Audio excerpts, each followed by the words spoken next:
Okay. I have lots of questions for you. Wonderful. Series of questions, and devoted to different topics. Let's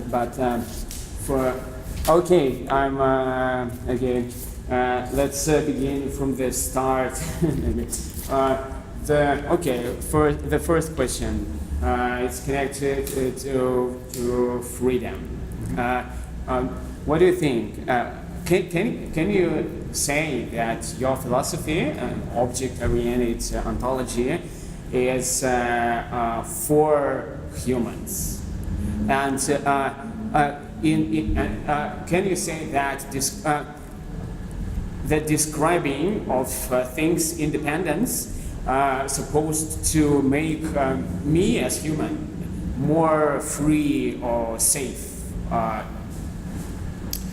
In some sense, I'm just trying to follow certain philosophical intuitions, and wherever the chips fall from that, in terms of how we usually think about politics and human freedom, that's the way it goes. So I wasn't trying to fulfill a pre-existing political agenda or ethical agenda. Some people claim that object-oriented ontology leads to the idea that humans are worthless because we're saying that humans are on the same level as garbage or rubber or anything like this. But that's of course not true. Only in the ontological sense are humans objects in the same sense as tires of a car are garbage. It doesn't mean that they're all politically equal, of course. So that's one basic misunderstanding people make, is thinking that we're trying to level everything out politically. We're not. We're simply trying to say that modern philosophy has been based on a taxonomy where there are two kinds of things: people and everything else. Whether it's this or a supernova or a piece of paper or a cat, it's all on the other side, jammed into one side, and humans are here on the other. This makes no sense to us. Humans are interesting to us because we're human. And humans have some features that other objects do not have. But why do those features need to be built into the foundation of philosophy? Why is the appearance of humans so much more important than the appearance of heavier elements of chemicals and stars, or the appearance of backbones in creatures, the appearance of many different kinds of things have emerged in the history of the universe. Primates. In a way, we're just an overgrown species of primates. So why is it suddenly that humans are supposed to be a radical leap from everything else ontologically? So I'm completely against this idea that you find in Zizek and Badiou and other popular contemporary philosophers, Meyyasu as well. Okay, but do you think that object-oriented ontology can make our community, our human community, more safe, or if not, can it make it less safe? And if so, what to do with it? Because we as humans, as cats and garbage and cars, we want to be safe, to live in peace. So how does your position connected with this problem, with the problem of let it call it's usually it's global security of universe maybe. One of the approaches to peace in classical political philosophy was Thomas Hobbes' theory of the sovereignty of the Leviathan, the state. Hobbes' idea, of course, was that the state of nature was a horrible place, and any form of government is better than that, even if it's a dictatorship. And the key to Hobbes is that there should not be any transcendence at all beyond the state, and that includes religion, of course. The government must control religion, otherwise it can cause problems. But also science. Science should not be able to say that there are truths outside the reach of the state. Government should control science as well. And Bruno Latour is very much a contemporary Hobbesian, except that he's adding inanimate elements to the picture, because Latour is pointing out that unlike baboons and other primates, we stabilize our social lives with the use of inanimate objects. So baboons are always spying on each other, wondering who's on the higher rank today, who is giving a back massage to which other baboon. Humans don't have to do this. When I wake up in the morning, I know my name, I know how much is in my bank account, I know I have a professorship, I know who my wife is, all of these things, my driver's license, I know my social security number. So I have a mostly stable existence. There are times in life when we lose certain things that make up our life, but for the most part we have pretty stable existences compared to baboons or chimpanzees, let less advanced animals. Now I think we need to rework that. I think Latour is too hostile to transcendence. As I tried to show in my book Prince of Networks, and then my book on on reassembling the political, Bruno Latour reassembling the political. Latour's philosophy is so immanent that it doesn't allow for any reality outside of the networks. Everything is defined only by its actions. Yeah. And I think that's impossible. And we're going to see some examples of this in the next decades with climate change related issues, which Latour is working very hard on. I'm just skeptical as to whether the network-based approach can address this problem adequately for us. I agree. We're realizing more and more that non-human entities are interwoven with the political sphere. Yeah. We are realizing more and more that nature is not some virgin, untouched thing outside of the human realm, but that we've always been affecting nature. Yeah. If you read, there's a big bestseller in America 10 years ago called Guns, Germs, and Steel by Jared Diamond. Yeah. That's all about, has all kinds of examples of things that humans have already modified without our knowing it. For example, strawberries in nature are these tiny little berries. The ones that we eat in supermarkets are these giant fat red ones because of human work, right? Almonds, I believe almonds, the nuts, are 90% toxic in nature. It takes a lot of work to pick out the non-toxic ones. I don't know how it's done. Apples, apple trees in nature, the apples are usually not edible. You have to do a lot of work grafting the trees to keep the apples edible. So humans have always been modifying nature. It's not as though nature is this perfect thing that we have ruined. We've always been modifying it, and I think we're probably modifying it too much now. And so we have to be a little more careful about that. But we're going to find out that the nature and culture split is eroding in ecology as everywhere else. Yeah. Okay. Then I have two questions. First about Hobbes, and second about ecology. And let's begin with the second. Speaking about ecological problems, what do you think about Timothy Morton's idea of ecology without nature? I agree with it completely. Tim's a good friend of mine, and we see it eye to eye on many issues. I agree that nature, as is theorized in deep ecology, doesn't work because it's still a very modern theory that believes there's nature here and there's culture here, and they're two different things that shouldn't be mixed. And so I think you have to move beyond nature and move beyond culture to get to a real idea of ecology. Okay. And second, first question about Hobbes. And in your book about Latour, I read this thing about transcendence, which you just cited. You're talking about the politics book or the Prince of Networks? The politics. Reassembling the political. Reassembling the political. I read both of them, but in this, so I can.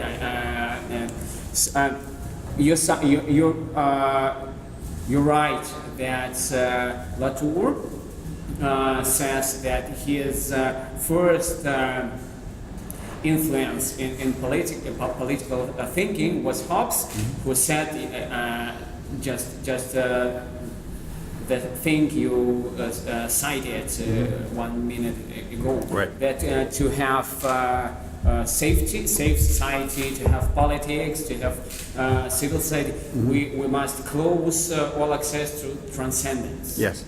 So the question that came to me when I read this passage was connected with Levinasian philosophy, who said completely opposite, who was saying completely opposite thing about transcendence, and who said that the only possibility to speak about ethics and politics is to speak of these topics from eschatological point of view, which is connected with transcendence. Because when I connect it with something outside, completely outside of my mind, my world, I can judge the society in which I exist with, and this is the only possibility. So, and when I read this passage in your book about Latour, it was I found it like impasse in modern philosophy and in your philosophy. So how do you think how can we work with this impasse, with this statement that we can only be clever and responsible when we have access to transcendence, and the statement that we can do something, anything, just when we close all access to it. I'd actually never thought before now about the relation between Levinas and Hobbes, but you're right, they're complete opposites. Yeah. I can't imagine two more opposite thinkers. Of course, Hobbes is often viewed, rightly so, as the thinker of human savagery who thinks we're all horrible animals who will murder and rape each other, and this is why the state of nature must be abolished. Yeah. However, he's often viewed as well as the founder of liberalism, despite that, because he doesn't think we should be involved in politics. Politics should be closed off because it's so dangerous. The sovereign should simply protect us from politics so that we can shop and write philosophy books and things of this sort. And the inversion of that, ironically, you could look at someone like Carl Schmitt. He is well known in Russia then too. Well known. Okay. He's one of the favorite thinkers among Russian intellectuals. Fascinating. Well, of course, Schmitt, even though he was a Nazi, is very favored by Marxists a lot of the time because he says politics is about struggle and about combat. Of course, the Marxists want to take it out of the struggle between nations and make it a struggle between classes. But Latour is becoming more interested in Schmitt. And if you're going to ask yourself, what is the main difference between Hobbes and Schmitt? It would be that Hobbes wants to close off the state of nature and Schmitt wants to open it up again. Because only then are you in contact with a true political life. So it's anti-liberalism. And in a way, I think we're called upon to move beyond political liberalism, but also the concept of sovereignty, which is a modern concept, probably dates to the 30 Years' War. People usually say it's with the Peace of Westphalia at the end of that war, where states were given a monopoly on violence. And that's eroding of its own accord. It's no longer the case. They're non-state actors with lots of force at their disposal. Some of them are terrorist groups. Some of them are private security companies. The United States has many of these. And sometimes they're needed in certain parts of the world. Businesses hire these groups. We've got pirates returning around the world. We have slavery returning around the world. And someone last night was talking about how Negri and some other Italian philosophers are asking whether this is the return of the 17th century now that we're living through. And that's fascinating because Alfred North Whitehead said the same thing in his book Adventures of Ideas, that he thought the 1900s were like the 1500s and the 2000s will be like the 1600s for various reasons. But yes, we are probably called upon to do that, and Levinas may be one of the elements of that. And here's one thing I like about Levinas. One group that critiques Schmitt's theory are the Straussians, these very conservative philosophers. Because Strauss makes an interesting point. He says, without any seriousness about what the good is, the question of politics itself is not serious. And so it can't just be a question of power and sovereignty. It has to be a question of seriousness about what the good political life is. My objection to the Straussians is they tend to assume too quickly that they know what it is. They simply try to keep it as this esoteric secret for their group that the initiates can know. I think Levinas is more responsible in his awareness that nobody really knows what it is. There's something mysterious about what the good is. And so that's the direction I would want to move in. Latour gets this from John Dewey and Walter Lippmann, and I don't know if that debate is well known in Russia because it's more of an American. Dewey is well known. But Lippmann is not so well known even in America. Is he? No, the one person that is known in Russia is Matthew Lippmann. Is Matthew Lippmann. It's another Lippmann, I think. Matthew Lippmann, the guy who invented philosophy for children. Who is this? Matthew Lippmann. Oh, Matthew Lippmann. I don't know if he's any relation to Walter Lippmann. Walter Lippmann was a very famous American journalist. He was probably the most famous journalist in the world in his time, which was the 1920s, 30s when he was at his peak. He wrote a somewhat despairing book about American democracy called The Phantom Public. Because what's the ideology of education in America? It's that we're a democracy, and a democracy requires everybody is educated so the voters can make wise decisions about our leaders. And of course, in some way this is bullshit, because many of our voters are idiots, or we could elect Donald Trump. So many of our voters are so stupid, and people are so busy they don't have time to educate themselves about these things. And so Lippmann thought, ultimately American democracy will turn into technocracy, because experts will have to rule. Now, Dewey was inspired by this book, but he disagreed with it. He's a defender of democracy. And what Dewey said is, it's expecting too much to expect everybody to be educated on all the issues. None of us are. Even Lippmann himself is too busy as the world's most famous journalist. So what you really need to do is look at politics and publics in terms of issues. For every issue, a new public emerges of people who care about it. And that's good enough for democracy, according to Dewey. And one of the things that follows from this is that there is no expert. There's no person who has direct access to the truth of an issue. And this is why you need all the stakeholders to get involved in the debate, and you reach a kind of settlement. And this, you can see how Latour's model fits with this. This is a very Latourian sounding thing. Fantastic. And what do you think then about ideas of Robin Hanson.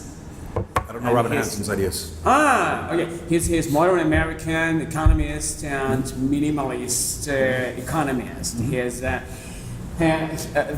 He was writing a blog with Eliezer Yudkowsky for several years, which name was Overcoming Bias.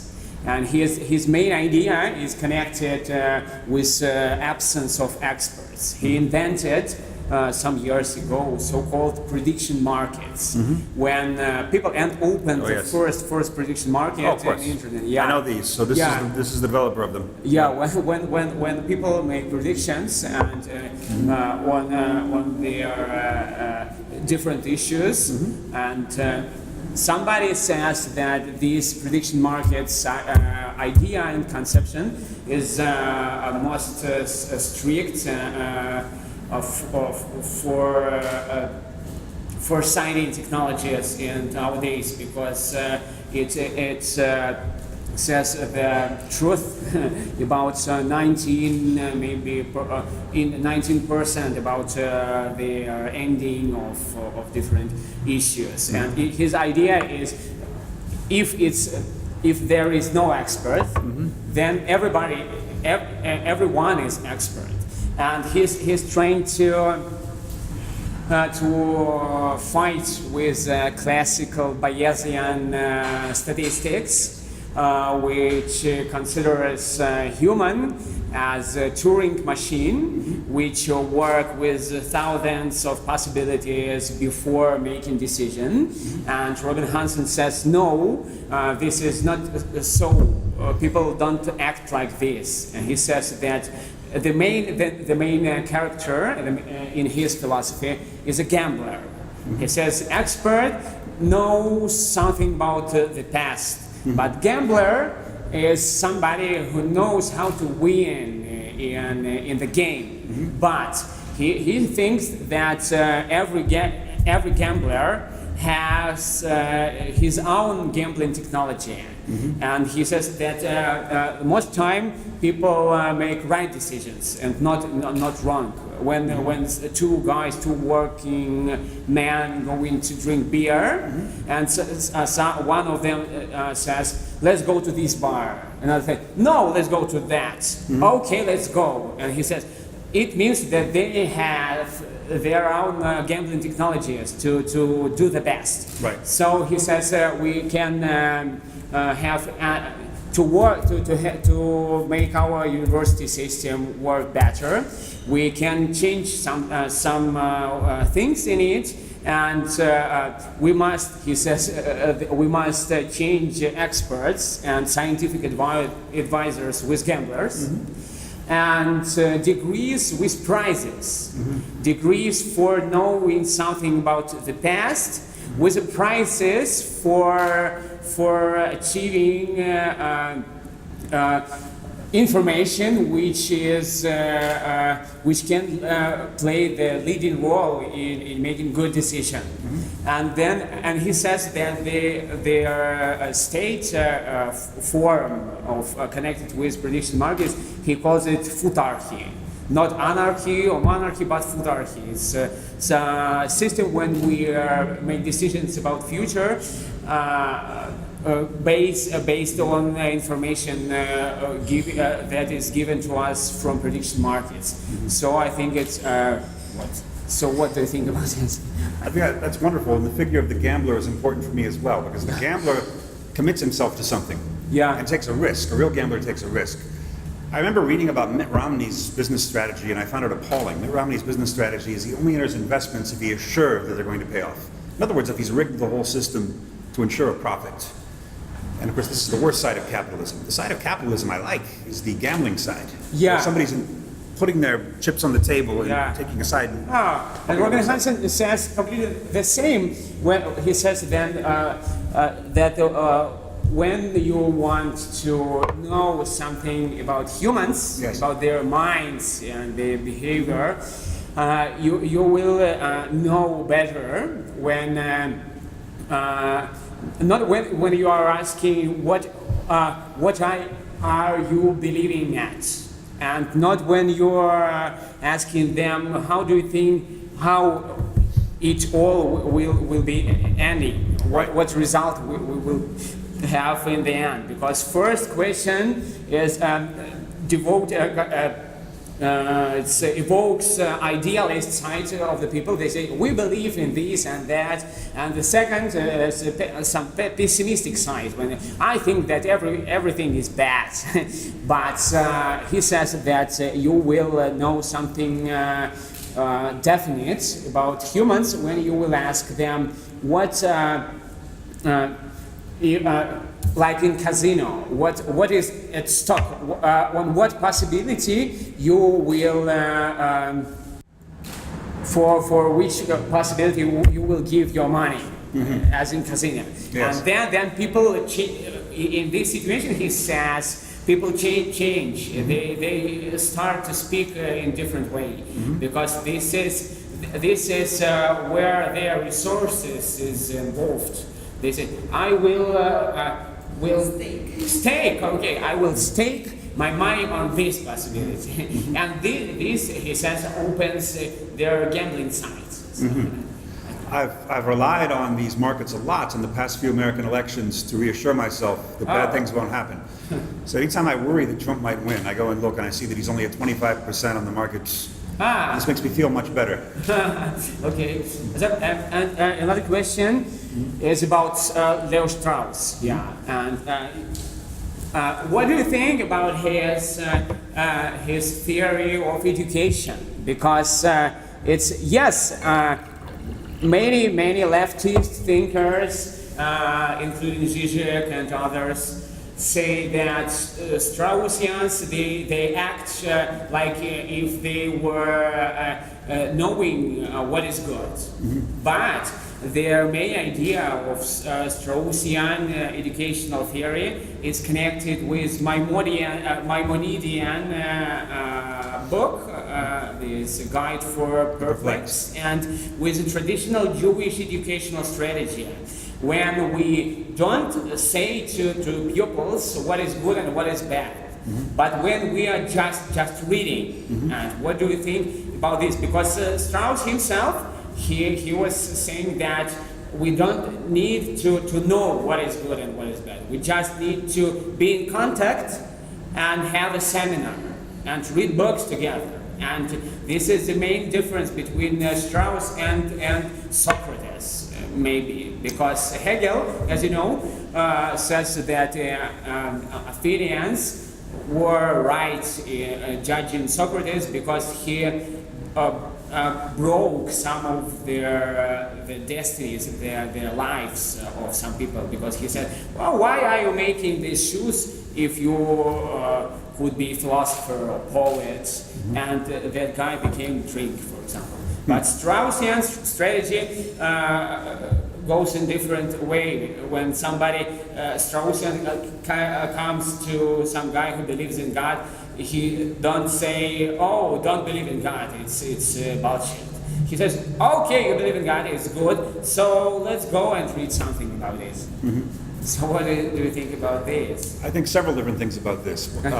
Interestingly, I went to a undergraduate institution in America that follows this method, St. John's College, where we only read classics. We start in the first year reading only Greek stuff, learning Greek, and then we move up historically through all the great thinkers. We're only reading classic works. There are no textbooks, no elective courses. We all had to read Thucydides and Plato and Machiavelli and Hobbes and Kant and all the classics. I love that kind of education. When I arrived there, I had no idea who Leo Strauss was. There were quite a few Straussians around that college. I only learned that later. But not at all as dominant as some people think about this college. So I follow this method, and I think that is the best method of education, because it keeps you open to all the possibilities. And you see that these great thinkers disagree with each other on key issues. I'm not so sure I trust the Straussian claim to be that open. I don't think they always are. I think they usually think they do know the right answer. They're usually supporting conservative politicians. They are, the Straussians I've met generally think that there's nothing new under the sun. Everything's been thought before. The only thing that we need to know about is the eternal hierarchy of human types. The Greeks already knew, Plato already knew this, the rank of human types. And if you think that there are new things that can be created, you're just a poet, you're not a philosopher. And so it doesn't seem to me that they are open enough to the truth. The fact that new truths are discovered and new experiences are possible for the human race. Okay. What do you think about the difference between Hobbes and Locke? Because Hobbes is very influential in Russia, and Locke is more or less influential. Yes. And everything in American and in Britain tradition, liberalism tradition connected with Locke is almost closed for general Russian-speaking public. Yes. I don't know why. And what do you think about the difference between them and about the Lockean idea that between one and second, between me and you, there is infinite space. So it means that I can call mine everything I want to call mine, and this is no danger in it for other humans because we have infinite space between us. I don't think there's infinite space between us, and I also don't think it's necessarily true that the individual is the fundamental unit of politics. And so I'm not a Lockean in that sense, although Locke, of course, is deeply woven into the American fabric. He was one of the founding thinkers of our revolution, even though he'd been dead for quite a while. He was an inspiration of the revolution, and private property rights are so important to the American conception of how politics should work. And you can compare him with someone like Rousseau, who noted that there's inheritance, and so people are inheriting private property that they didn't work for, so there are social classes that are there already. And that's something that is foreign to American thinking usually, except in certain parts of the left in America. We very much agree with this doctrine of private property. And in America we have the Libertarian Political Party, which is our third largest party. It's not close to being in power, but it's the third largest. They might get 10% this time. And they believe the role of government is simply to provide the army and the fire department, and everything else should be your own efforts, right? There should be no welfare for poor people. And it's not a majority party in America, but you can see why 10% support it. We have Ayn Rand, who's a Russian, originally born in Russia. Do you know her? Who? Ayn Rand? Yes, from St. Petersburg, who is one of the leading, she's mocked a lot by intellectuals, but she has a huge influence among the American public, and she is considered maybe one of the first influences on the Libertarian Party. Yeah, and Hayek was member of her group. Yes, the Austrian economists, they're very close. Yeah. Very close. So I just read a book of, maybe you know him, Chris Matthews Chiabara. Is American thinker based in New York, who his main book is titled, has the name Ayn Rand, Russian Revolutionary. Oh. And he is trying to connect her thinking with Russian philosophy of the beginning of 20th century, of so-called silver age of Russian philosophy. So she's read here. She's translated into Russian and no, I just read it in English.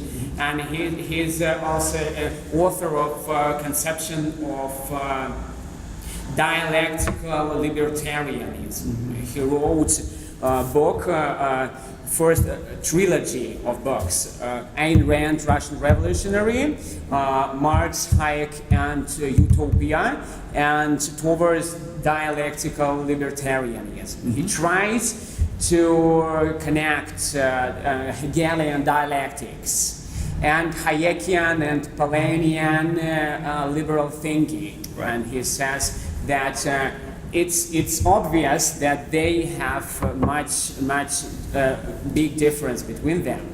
But he says that the strange thing that dialecticians and Marxists from the one side and libertarians on the other side, they don't see the obvious common things that can unite them.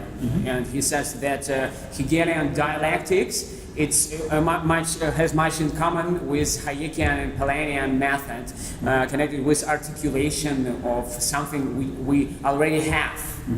And so about Ayn Rand, and she became popular in Russia some years ago, and her main book was translated in Russian. A novel or main nonfiction? No, Atlas Shrugged. Atlas Shrugged, yeah. I actually prefer The Fountainhead, the earlier one, because Atlas Shrugged becomes a little too much like a comic book for me at the end. It becomes too implausible, but The Fountainhead was the earlier one, about the architect Yeah, yeah. that I really like. But what do you think about her main idea of the strike? I think it's great, and I think this is the main influence of Schiavara and his dialectical libertarianism. Because first she wanted to name her novel Atlas Shrugged Strike. Oh. And this is which connects her with Marxism in general, because when Marx says then if they don't understand what happens and who works, who really do this all, we workers must make strike. We must just finish our work and let them see what happens after. And the main idea of Atlas Shrugged is the same. When somebody tries to control business and creative people, they just begin to disappear, and everybody thinks that this is communist conspiracy or something. But they just have a strike. They just stop and say, okay, see what happens. Right. It's funny. Object-oriented ontology in the early years was sometimes accused of being complicit with political liberalism because they claimed that since we're a philosophy of individuals, we must support individual rights in politics. Yeah. But that's bizarre, because for object-oriented ontology, objects can exist at any different scale. So human bodily organs are individuals, just like the human, and society is an individual.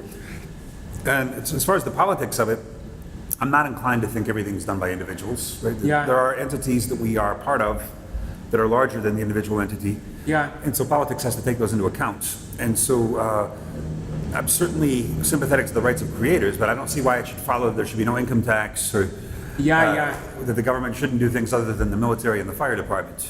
Yeah. Okay. But speaking about individuals, what do you think about? I think maybe tell me if I'm wrong. Mm-hmm.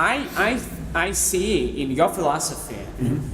Continuation of atomism model developed by Epicurus, Democritus, and then Cicero, and then Gassendi and later people. Locke, yes, and others. When we see, and I think that another type of today, nowadays, atomism is philosophy of Badiou, because he says that there is no one, and there is just multitude of multitudes, and there is and what is the difference between atomism and your philosophy? Because atomism says, as I understand it, completely the same, that there is just multitude of multitudes, and no one has preferences in this system, and so we don't have additional levels of unity, of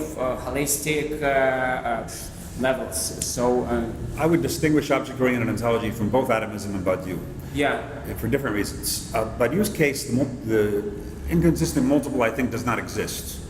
Right. That is tied to Badiou's assumption that the multiple is carved up into one by counting. Right. Whether it's, and they always say, yeah, but it's not just the human who does the counting. It doesn't matter.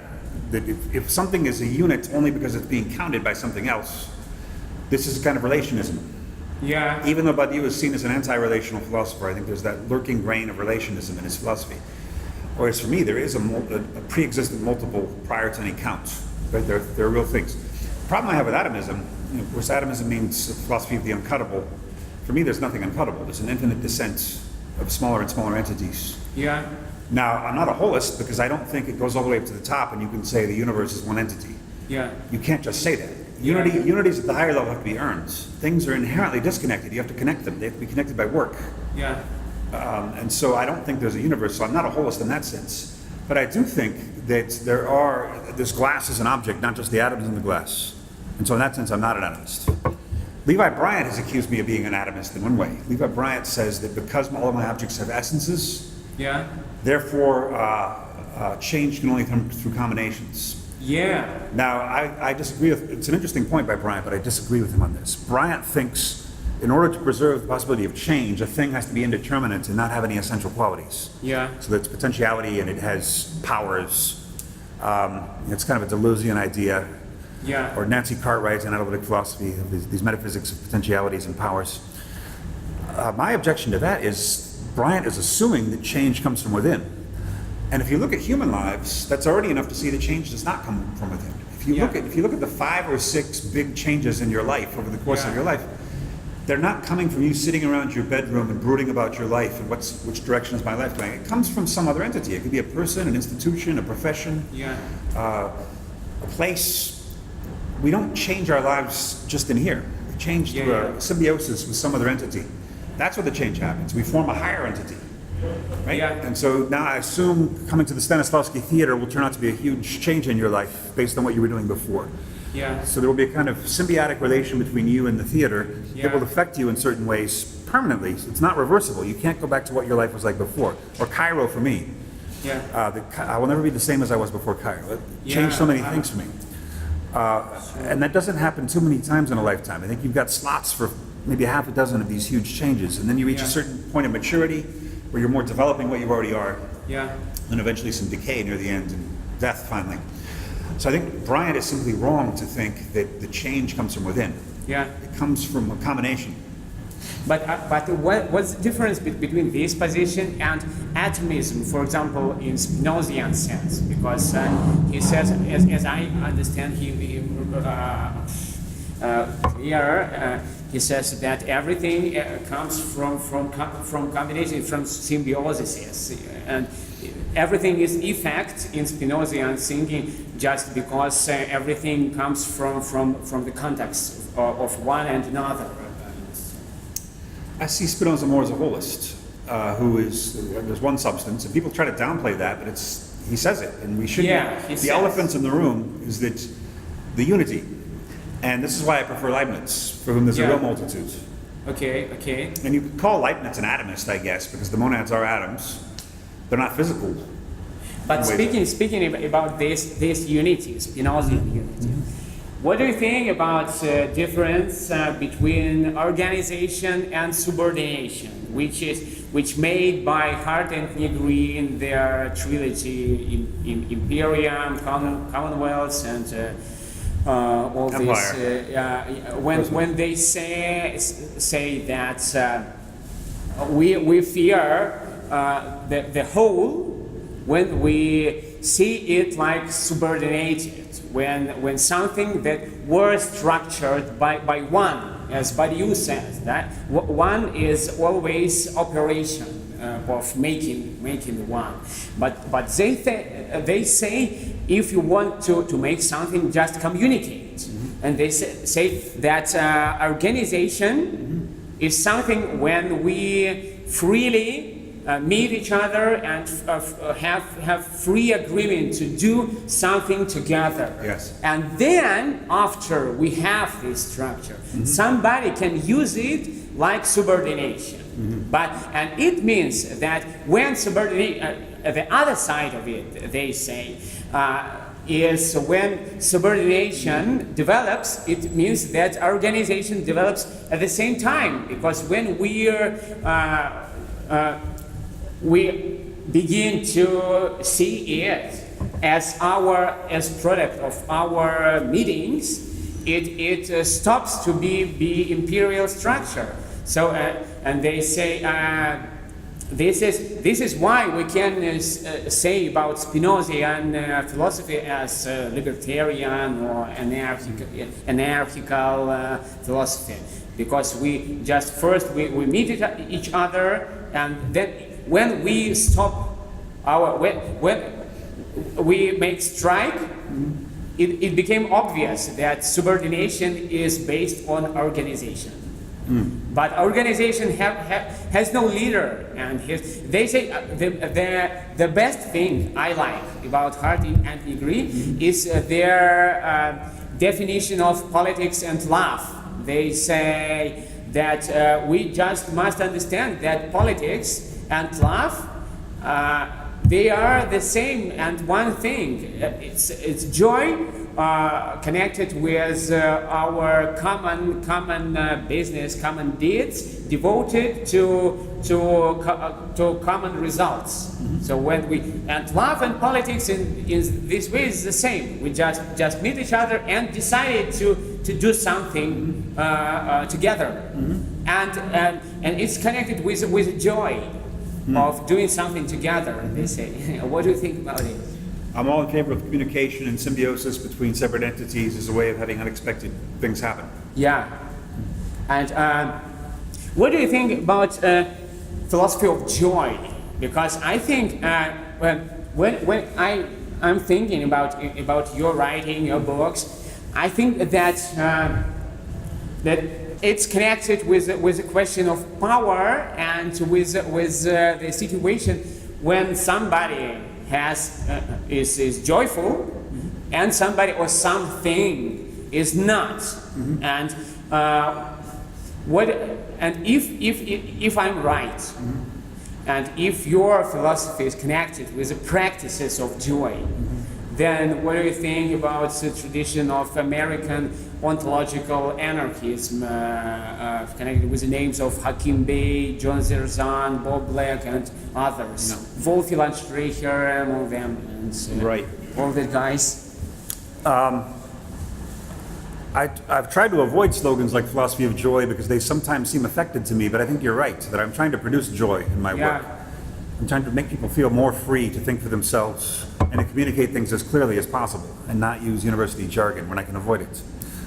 I used to be a great fan of Hakim Bey. I still like reading his books, and I heard he was a pedophile and I was freaked out by it. But I think Temporary Autonomous Zones is a wonderful book. Yeah. It really stimulated me. Fantastic. Is it known in Russia? He's almost not known to Russian general public. Maybe 10 or 15, maybe I think 10 or 15 years ago, one of Russian anarchist companies published collection of his essays from different books. His anarchist communiques and parts from temporary autonomous zone. But his books about Muslim poetry and all that, his huge bibliography is completely not known in Russia. But somebody knows him. But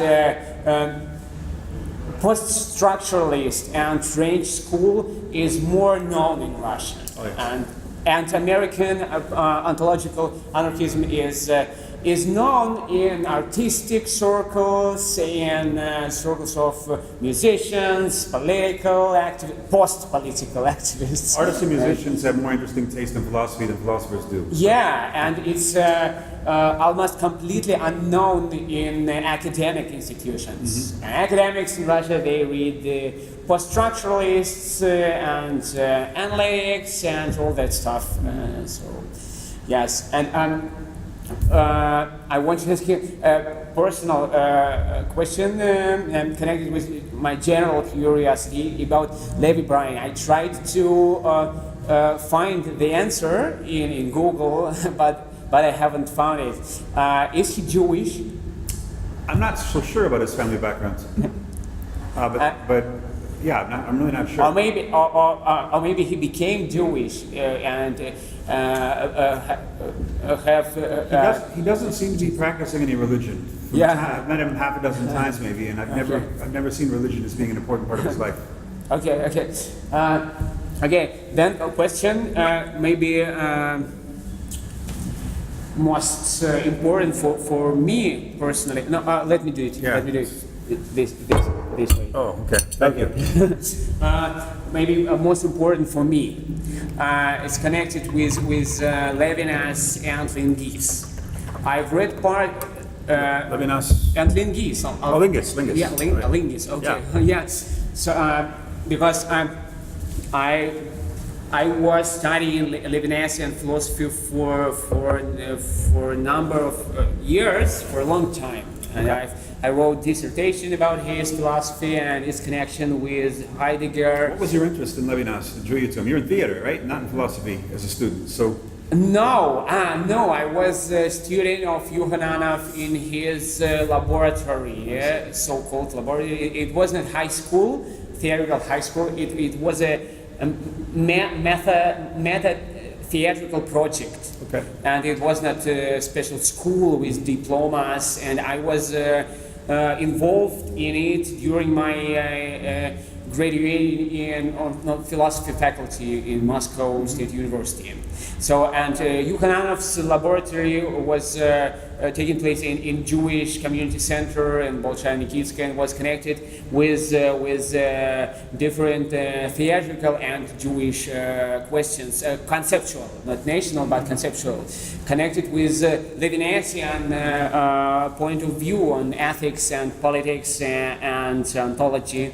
When I make choice for the other, not for the same, but for the other, and I wrote dissertation about Levinas and his connection with Husserl and Heidegger, and I think when I first met your philosophy, I thought, oh, great! It's a great continuation of Levinasian philosophy. I thought first. And No, said, it is. yeah, and I thought, oh, okay, it's Levinas and Badiou, and okay, and I saw it like great continuation of Levinasian position and his ethics, and then I found that you are a student of Alfonso Linguis. Yes. And I began to read his books, Yes. and about Levinas and about everything, and and I was fascinated with his connection of Levinas and Deleuze, which he made. And I saw your philosophy for a number of years as continuation of this tradition. But and my question is, why do you speak all the time about Heidegger? In your recent books, and not about Linguis and Levinas, because I see in Heidegger, in the name of Heidegger, great danger for your philosophy in Russia, for example, because Heidegger is known in Russia in a specific translation which connects him very closely with holistic philosophy. And holistic philosophy and Platonic really? Philosophy, yes. And so, and the tradition of philosophy of the other, Levinas is almost unknown also in Russia. His student, in some way, Jacques Derrida is known in Russia. All of his books is translated, and most influential books of Levinas is also translated. But I think nobody in Russia takes this seriously, this situation with the other and with the same. And if it's important to you, why do you speak about Heidegger? And I think that I see your Heidegger is as Heidegger as Linguisian and Levinasian Heidegger. Because, for example, Heidegger in right-wing philosophers, in works of right-wing philosophers, is another Heidegger, of course. It's another man. Well, my first book, Tool Being, which is all about Heidegger, you might remember there's a chapter called Contributions of Levinas. And I would say that Levinas helped break me from my Heideggerian slumber. This happened in the early 90s when I was working on my master's degree under Linguis. I read, it's translated as Existence in Existence. It's De l'existence à l'existence. It's still my favorite piece by Levinas. And what he helped me see was that Heidegger's idea of a holistic tool system is wrong. In fact, the first paper I wrote for Linguis, which was my master's paper, I was emphasizing this holism too much. And Linguis provided some critical feedback and said he wonders if it's really true that the system is holistic. And I thought seriously about this. And this is part of the impetus that led me to the non-holistic conception of Heidegger's tool system. So Levinas certainly played a role along with Linguis directly. Heidegger is still the major philosopher who looms large over the whole of 20th century philosophy, and so it's hard to escape his shadow, and this is why I keep mentioning him. But of course, as I become older, my influences become less important, as they tend to become. Right? Your influences are more important when you're younger, and then you grow out into your own thing. I do want to write a whole book solely on Levinas someday. The opportunity simply hasn't arisen yet. But I have written several articles about Levinas, as well as the passages in Tool Being and Guerrilla Metaphysics. Yeah, yeah. Where I think I'd in commentary of things also. Yeah, right. First and second book. Phenomenology. And then I also wrote an article on totality and infinity, and an article on otherwise than being. Yeah. Or is that what it's called? Yeah.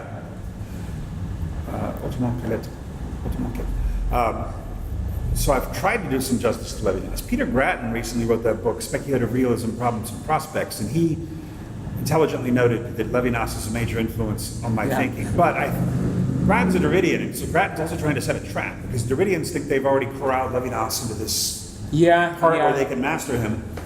And that's where Grattan's trying to lead me as well. Grattan's trying to say that Derrida saw everything before I did. Before Meyyasu did. Yeah, I understand. And that's just not true. I'm not enough of an admirer of Derrida to say that. Derrida goes the wrong path from Heidegger. Derrida's more of a Husserlian as I see it. Derrida, because Heidegger has that realist side to him. Yeah. Whereas if you read grammatology, Derrida says things that I think are simply wrong. Derrida says, for example, the great thing about Heidegger is he realizes there's no such thing about being apart from the specific ways in which it is manifested. Yeah. Rubbish. That's Derrida. That's Derrida's anti-realist bias. Okay. That is not what is going on in Heidegger. Heidegger, the whole point is that there's a being that's not present, whereas for Husserl, being is only what's present, right? Its phenomenology is all about what is immanent in consciousness. Heidegger's whole move beyond Husserl is against that. And this is what Derrida fails to see. I don't think he's a great reader of Heidegger. He's a good reader of Husserl, but not of Heidegger. Okay. So can you say that I see your philosophy as in the context of philosophy of other, as more close to as Levinasian in some way, but more close to Martin Buber's philosophy than to Levinasian, because whose philosophy is closer to Martin Buber. Mine is. No, who's closer to Buber? I missed the first. Yours. It's closer to Buber than to Levinas. Okay, why is that? Why? Because the main difference between them is that Levinas says that you can say you just to another human. And main point of Buberian philosophy of dialogue is that you can say you not only to humans but also to things and objects. You can say you to the tree, to the sky, to the rubbish, to the car, to the gas, to the book, to everything. And this is what he tries to develop when he says that there is two methods, two basic words, as he says in you, me and you, his basic work. Me and it, me eat, and me you. And this is completely different kinds of conversation with nature, as Buber sees it. When I eat, connected with as you can call it with excess. When it's me and things which I use, and you is a situation when there is me and you, and everything is you, and this you supposed to put me in a situation of dialogue, of communication, and not of power and usage. Sorry. In that sense, yes, you're right. But there's the other side of Levinas that's actually in some ways more important to me, which is not the otherness, but the hither side of being. Because this, remember, Levinas interested me as someone who helped me get out of Heidegger. Yeah. And one of the ways he did that is through his concept of enjoyment. Yeah. Even more so than with the opposite, which is the other. Yeah. If the other is a form of desire, in Lacanian terms, then the enjoyment is the jouissance, where he says that he talks about food is not equipment for nourishment except in certain cases of hard labor. Food is enjoyed. It's and this is something Heidegger is not very strong on. And so this is almost a more interesting side of Levinas for me. Yeah. The surface rather than the depth of the other. Nobody put attention to this. Yes, I think it's a great. Yes. And maybe more important in Levinas than in Buber is his statement that other is always other. And for Buber, other can be presented when I say just, hey, you, and he just okay, it's me. And for Levinas, I can say, hey, you, and other will be silent. Just, hey, you, and like nobody here. Right. So I think yes, maybe it's more important to this situation. But I don't remember anything in Buber about objects being able to say I, you to others. It's, yes, the non-human may be there, but there's always a human there mediating the you-ness of the other, right? Yeah.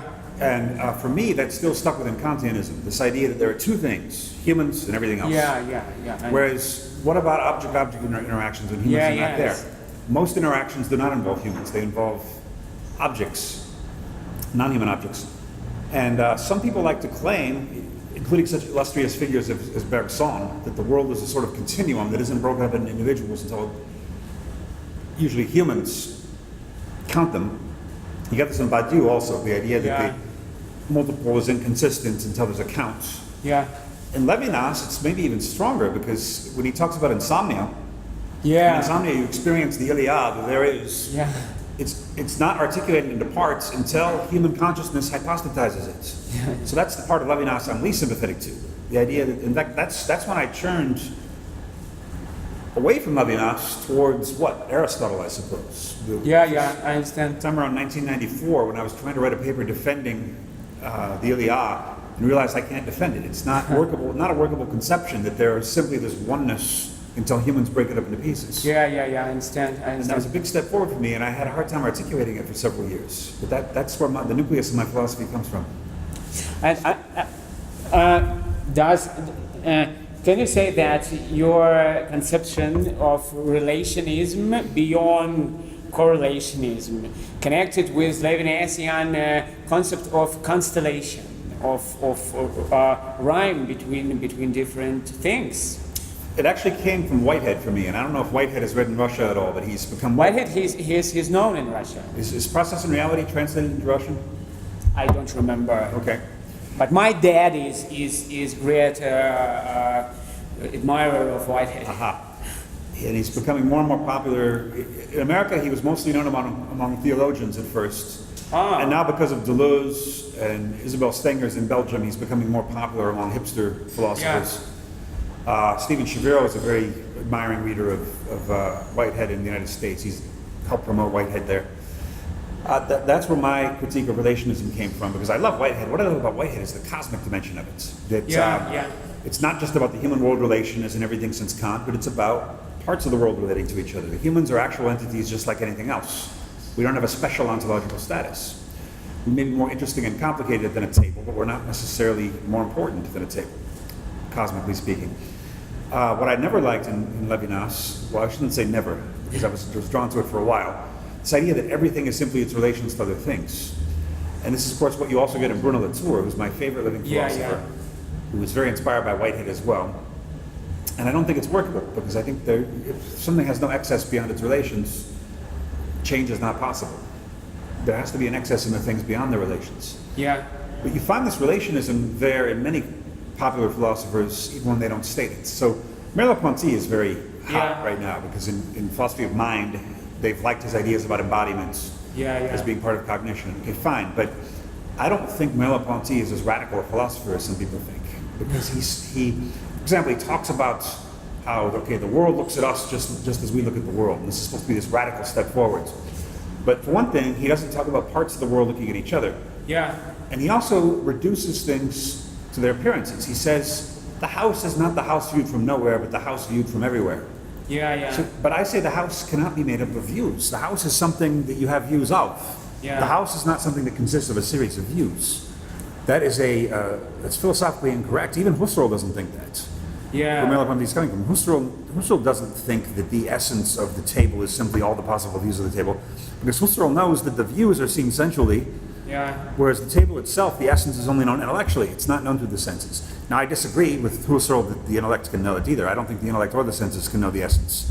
I do think the essence is there, and I think it's not accessible to the intellect. But Merleau-Ponty, I think, takes a wrong turn and is less advanced philosophically than Husserl, even though he gives us some very beautiful prose. And even though his ideas about the body have been useful to the philosophers of mind, I don't think his fashion is going to last. I don't think he's as substantial as Husserl. Yeah, I also think that Levinas and linguistics is more radical than Merleau-Ponty. I do too. Okay, let me ask you. No, four last questions. Okay, maybe it's short. Maybe let's make it short. First one and most difficult, or maybe not. Speaking about Levinas and Heidegger, what do you think about the book of Jean-François Lyotard, Heidegger and Jews, in which he says that the main difference between Heidegger and Jews, and he says Jews, I think, in conceptual way, like Levinas. Quotation marks. Yes. Les Juifs. He says that the main difference between Heidegger and Jews is that Heidegger tries to remember something forgotten to completely forget it after remembering. And Jewish point of view, as Lyotard sees it, is connected with trying to remember something that you forget without completely forgetting it after, because he says that in this way we are remembering something that we don't know, which nature is not completely known to us. We remember that we forget something and then hold it in its forgetfulness. Right. And don't stop thinking and speaking about this in this way. We just say, okay, I know that I forgot, but I don't know completely what I forgot, and I don't know completely did I forget or no, maybe not. But this is something that goes with me all the way, and I cannot forget it after remembering. And what do you think about this distinction? The distinction between Heideggerian position and Jewish position, as Lyotard calls it. Can you explain the Jewish position to me again? It's been so long since I looked at them. Yeah, again, Lyotard says that Heideggerian position is to remember. I want to remember something that is forgotten. But after remembering, I'm forgetting it completely. I'm forgetting? Yeah. I'm forgetting. First I remember, and then I forget. And Lyotard says that sees the same in Nazi politics concerning Jews, when they start to remember that there is somebody in society who was forgotten by us. And they are just others, and then don't want to communicate, to become us, to go somewhere, and we just begin to remember about them. But why? What do we want to do? Why do we need this? Lyotard says that Heideggerian thinking needs this just to completely forgetting, just to I remember, and then I just eliminate this element and forget it completely. And he says that Nazis concentration camps were working in the same way. They were killing people when Russians and Americans were coming, and they were not stop this because they destroyed all the documents, because they just began to remember to completely forget and to eradicate this from the universe. And Jewish position, as Lyotard sees it, is connected with the different way of thinking. When I begin to remember that I forget something, but this remembering is not connected with holding it, with having it as mine, and I just begin to remember that I forgot something, but I don't know what. Okay. I'm still not sure I understand the Jewish position, but as for the Heidegger part, Yeah. I would question that reading for a couple of reasons. First of all, it's not true that the Germans destroyed all the documents.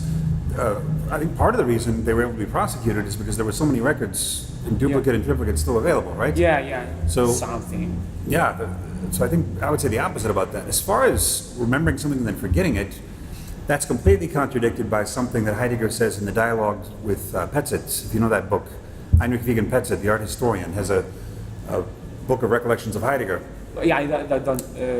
And he accompanied Heidegger on his trip to France to meet some of the poets, and one of them was René Char. And Char made a remark about how poets do not remember, poets move forward. Yeah. And Heidegger whispers in Petzet's ear, what Char said is right. Philosophers are the ones who remember, poets are the ones who forget. Yeah. So I don't think Heidegger sees philosophy as about forgetting. Okay, okay. Then question about hard question for me. What do you think about ideas of ideas and or images and a style of Nigaristani's Cyclopedia? And because it was very, I'm impressed. I'm very impressed by this book, but it was very hard to me to read it because I was alone at home, and my wife and friend, she was absent. She was visiting her parents, and I was alone at home. I was reading Encyclopedia, and I just became very afraid and paranoid because I just began to think that I will open the door and butcher will come and cut me into pieces. So in general, what do you think about this book, these ideas, and do you think it's dangerous, maybe even in some way? I have to say the book, in my view, is overrated. I don't enjoy the book. It's, to me, as somebody put it, it's like a stream of theory consciousness. And I don't find it compelling as literature or philosophy. And I know a lot of people associate him with speculative realism very closely, but I think he's associated with the other wing. And Hakim Bey among them. Hakim Bey likes it? On the cover, on the back side of the book, Cyclopedia, I found China Mieville, Hakim Bey, Thomas Ligotti. Well, I also endorsed it because I was kind of pressured to, but as you'll see, my comment's not that. I said the best I could, but I didn't really enjoy the book that much. Actually, the part I enjoy the most is that preface by his wife, who, when she's searching for him. Do you remember that part? She's going to Iran to meet him or something. I thought that was the best written part because she's actually clear. No, I don't really enjoy it. I should say that this openness, devoted, connected with Levinasian and absolute openness. And when Levinas says it's when other speaks to me, and Nigaristani says absolute openness is when other opens me literally, like butcher, cutting me into pieces. Where is the follow-up to this book? It seems to me that if he had really opened a new vein of something, we'd have seen more exploration of that vein. It seems to have been a one-off experiment by him. A lot of people seem to like it. I don't, and I find his essays on other topics to be completely incomprehensible. And I don't see much future in his work. I know it sounds like you like it, so I'm sorry, but that's my view. He is also. I can't say that I like his work, but I was impressed by it, and it has for me a nature of the shock. I don't comprehend it to the end until now. I know what to say. Hasn't other work already been done better in that same vein of the shock? I mean, you can read Burroughs, or you can read Lautréamont, or these other writers who are really classics. Yeah. It seems to be that he's derivative of these things. Okay, the last two questions. Connected with Nigaristani. What do you think about Badiouian idea of difference between conception and demonstration? Because he says that the main problem of philosophy is that philosophy works with representation, with one, and with concept. But what it needs is presentation and not representation.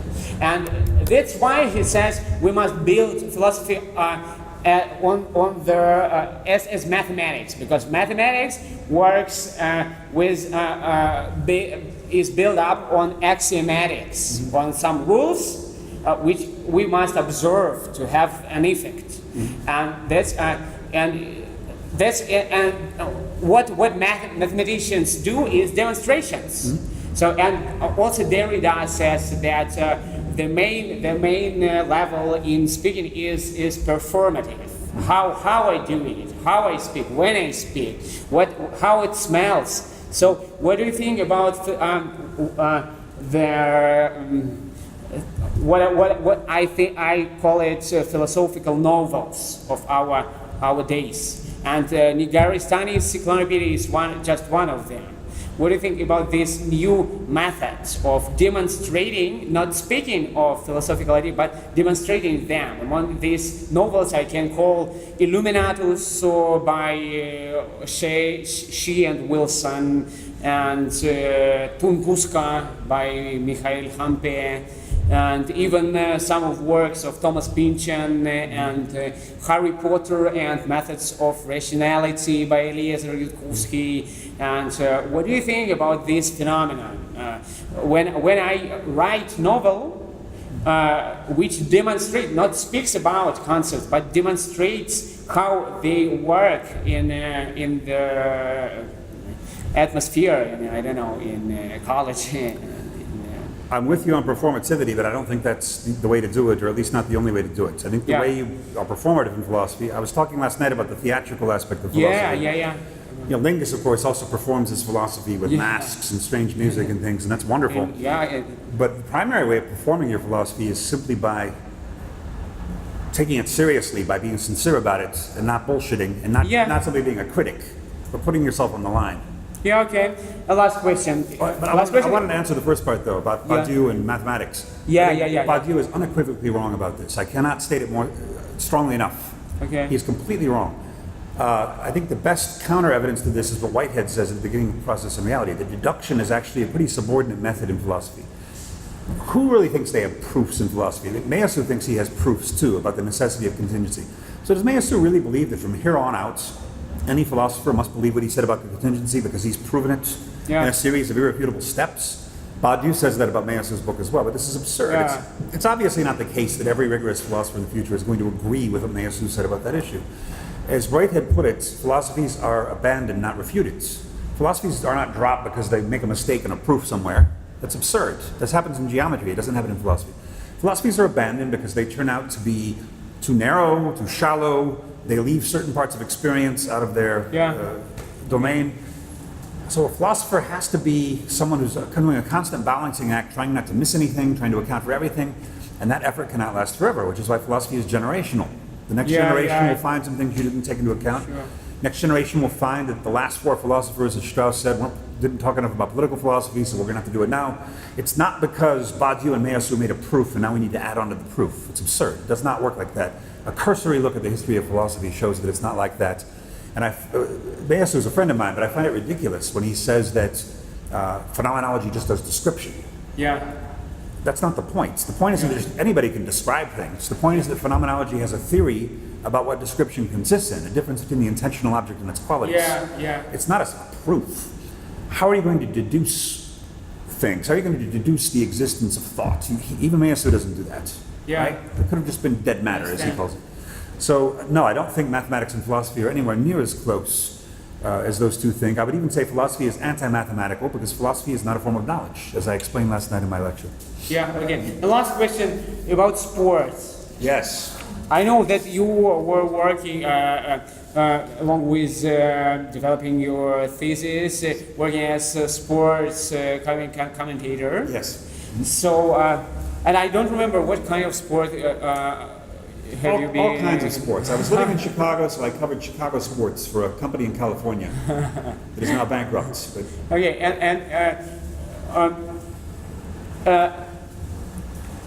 had it influenced you as a philosopher, this work, this job?